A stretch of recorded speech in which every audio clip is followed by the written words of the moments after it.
na solo maa ngi leen di nuyu ñëpp.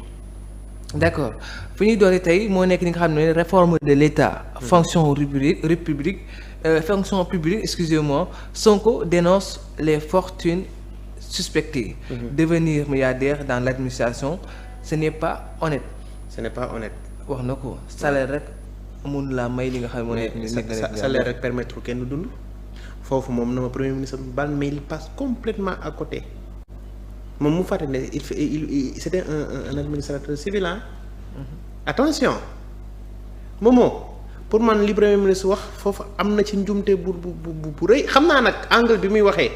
surtout loolu. xam naa est-ce que doo waxee angle bi muy waxee. xam naa angle bi muy waxee dafay wax ak ñi nga xamante ne ay fonctionnaires lañ di liggéey ci fonction publique normalement yenn am yi waruñu koo war a mën a am suñuy métier seen salaire kese c'est impossible ñu koy am te malgré leur privilège waruñu am yenn fortune yi loolu nangu naa ko. mais tamit en tant que agent de l'État on doit pas être aussi misérable je suis désolé. mais waxul loolu. non xaaral. non su waxee nii devenir milliardaire dans l'administration c'est pas honnête mais c'est bien honnête su nekkee on investit bien son argent moom c'était un inspecteur des impôts et domaines li mu doon am ci salaire man xam naa ko avantage yi mu doon am man xam naa ko fonds communs yi jurtoo lépp man xam naa ñaata la terrain yi ñu leen daan jox ku ci mel ni cité kër góor gi actuellement demal nga natt cité kër góor gi le mètre carré est à combien soo ci amee ñaari terrain yu 300 mètres carrés 600 mètres carrés yàlla xam na ne soo ko jaayee moom presque tu es millionnaire ñaari terrain kese laa la wax au niveau de la cité kër góor gi actuellement ñaari terrain 300 mètres carrés 600 mètres carrés terrain vague jaay ko demal Mermoz fi président Bassirou Diomaye Faye dëkk le mètre carré est presque à 1 million je dis pas exactement noonu la mais soriwu fa soo ci amee 600 mètres carrés soo ko jaayee ñaata la te pourtant ñoom ñi nga xam ne ils étaient des agents des impôts et domaines nekk ay inspecteurs mais foofu lañ daan dagal ñu am fa ay kër ñeneen ñi sax war koo mën a tabax te actuellement soo ko xaymaa kër yi presque war nañ toll ay 320 millions de francs CFA ci njëg. donc est-ce que c'est honnête d'avoir cela te pourtant ay fonctionnaires lañ woon te ils n'ont pas été des directeurs donc imagine toi su fekkee ñoom en tant que agent amoon nañ yenn privilèges yi kon directeur ñoom la ñu waroon am jamono ñoom Amadou Ba ñoom almadi lañ leen doon daggal moomoo jamono ñoom Amadou Ba ñoom ay almadi lañ daan dem jënd jamono yooyu fekk almadi amul dara ay Sacré-Cœur amul woon dara un bon inspecteur des impôts et domaines ñu fay la sa salaire nga am gis-gis xam ne Ndakaaru day dox nga dem fu ca mel ne almadi nga jënd fa benn 300 mètres carrés tabax fa kër dëkk nga gisaat keneen ku jaay nga jënd nga gisaat keneen nga jënd nga denc 20 ans plus tard mais la nga jëndee woon peut-être 10-11 millions mais aujourd'hui si tu l'évalues mais c'est minimum ay 350 millions jëm kaw un seul terrain si tu en as 3 c'est combien c'est presque 1 milliard est-ce que c'est pas honnête pourtant ci li nga am rek nga yem man j'en connais ñoo xamante ni ñoo ngi liggéey mais lu ñu am ñoo ngi koy jëndee terrain tey soo demee AIBD ñu bari jënd nañ foofu ay terrain est-ce que c'est pas honnête mais c'est honnête parce que tey à travers des fonds communs yi nga xam ne moom lañ leen di jox te ñeneen ñi di ko fayeeku tous les 3 mois mais li nga cee am tey yow xam nga ni xaalis bii may fayeeku nii avant samay avantage la mais naa ci dem investir naa dem jënd ñaari pàkk ñetti pàkk denc parce que kenn xamul ëllëg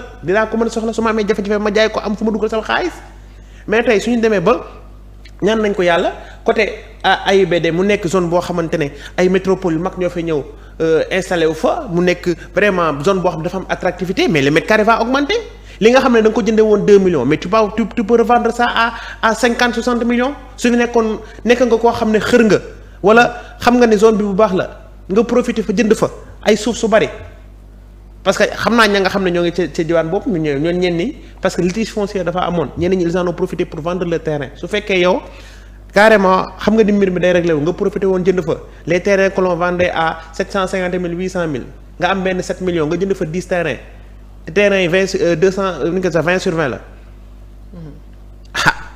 Si tu en as 10. Dans 15 ans 20 ans mais tu peux vendre ça. est-ce que foofu lay terrain bu nekk à 40 millions. est-ce que foofu lay waxee parce que. non xam naa fu muy waxee.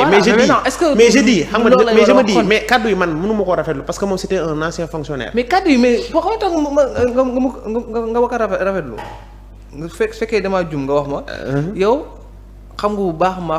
xam naa fi mu waxee bu baax a baax. voilà donc ça veut dire que ma rafetlu ma kàddu yi c'était comme si on dit que nos fonctionnaires ne doivent pas waruñu am alal ju lew. non il n'a pas parce que non il a dit devenir milliardaire dans l'administration c'est pas honnête. Ça veut dire que un wax agent dëgg la laaj. même ñëw un agent de l'État du Sénégal ne doit pas devenir milliardaire. Mais pourtant su nekkee yow tu es un agent de l'État du Sénégal on te paie ton salaire tu fais des investissements pourquoi tu ne pourrais pas être milliardaire. Je suis d'accord moom avec toi. maanaam genre kaddu yi muy yëkkati maanaam ñoom dañoo war a xalaat ne waruñu am des fonctionnaires milliardaires alors que un homme qui travaille honnêtement et qui perçoit son salaire et qui investit mais il peut devenir milliardaire. Oui mais moom mii nii cabinet Mercalès du moom moo ko fi taxawaloon.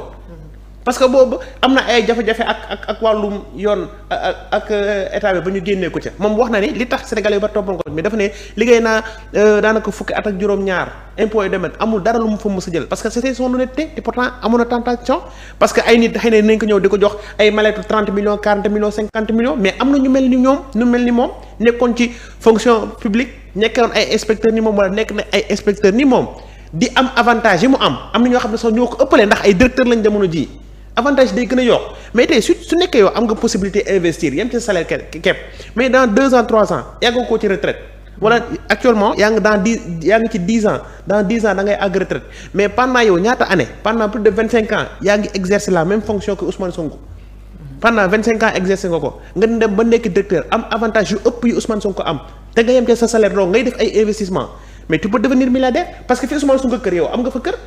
ni Ousmane Sonko tabaxee yow tabax nga noonu. mais tey sa kër googu noonu. tey soo kër googu noonu suñ ko évaluer rek yow soo xoolee li ñu ko évaluer kër gi rek kër Ousmane Sonko tey soo demee nattu ko nga xool ñaata la évaluer ko ci xaalis war na àgg 300 millions. ok moo wutu ko sax kër ga. mais moo ko may ay njabootam. mais kër ga moom moo ko liggéey. léegi d'accord léegi kon Ousmane Sonko donc entre guillemets il moom il veut se dire que ne tey su continué woon nekk un agent.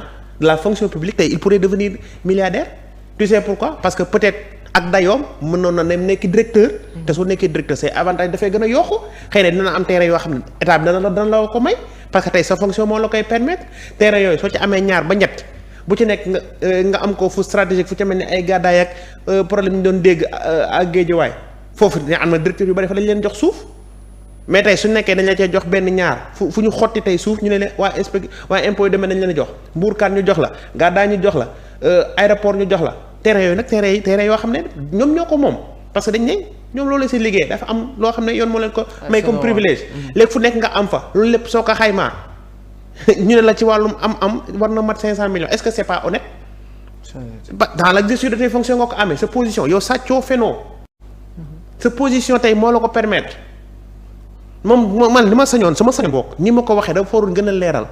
dafa ne fonctionnaire yi nga xamante ne dañuy liggéey te yemuñu ci seen salaire. di jël bokk moomee gi mais ce serait pas honnête. il faut arrêter de le faire. di jël ay pouvoir di def corruption. maanaam pour nga nekk ci benn secteur pour nga signer mais il faudrait que ñu neexal la ça c'est de la corruption c'est pas bon maanaam dafa waroon gën a recadrer wax ci pour ñi nga xamante ne. ñoom ñoo moomee taxawaay yi. ñu mën a xam seen bopp. mais tey soo waxee les personnes malveillantes vont analyser d'une autre façon te man nag loolu laa wax ne man loolu laa rafetlu ci wax ci parce que je connais ses intentions Ousmane Sonko moo la gën a xam état ni muy doxee xam na ko bu baax parce que moom xam na tuyaux yi xam na fu ñu war a mën a amee xaalis ci état xam na ñan ñoo war a mën a nekk milliardaire en étant des agents de la fonction publique il le sait parce que moom moo ngi ci benn branche yooyu peut-être inspecteur des impôts et domaines la ñuy wax mais les douaniers ce sont des agents de l'État te pourtant macha allah dañuy yor ba liw si ñu ma ko sañ a wax parce que damay ragal wax ñi ñu ne dem leen di catu noonu catuwuma leen